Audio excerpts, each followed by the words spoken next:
भगवान बुद्ध एक दिन वन से गुजर रहे थे। रास्ते में एक व्यक्ति जमीन खोद रहा था। बुद्ध विश्राम के लिए वृक्ष के नीचे बैठ गए। उस व्यक्ति को खोदते खोदते एक कलश मिला। कलश में हीरे जवाहरात भरे हुए थे।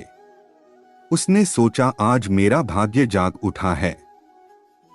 उसने कलश बुद्ध के चरणों में रखा तथा कहा, आपके आशीर्वाद से ही मुझे यह अकूत दौलत प्राप्त हुई है। मैं इसमें से कुछ रत्न आपको भेंट करना चाहता हूँ। बुद्ध ने कहा, तुम्हारे लिए यह दौलत है, किंतु मेरी दृष्टि में यह विष के समान है। बिना परिश्रम के मिला धन विष ही होता है।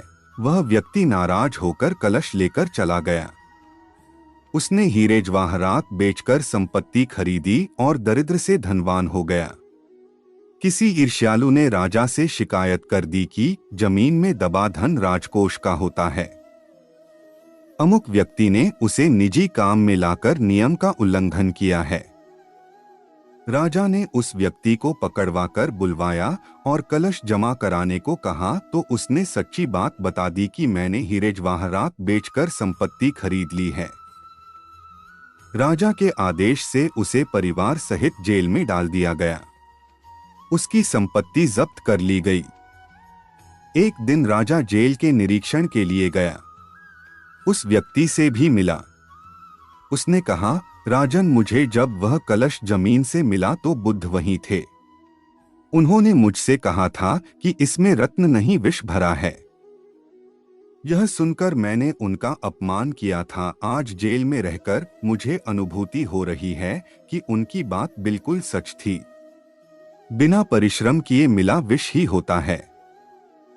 मैं एक बार भगवान बुद्ध के दर्शन कर उनसे क्षमा मांगना चाहता हूँ।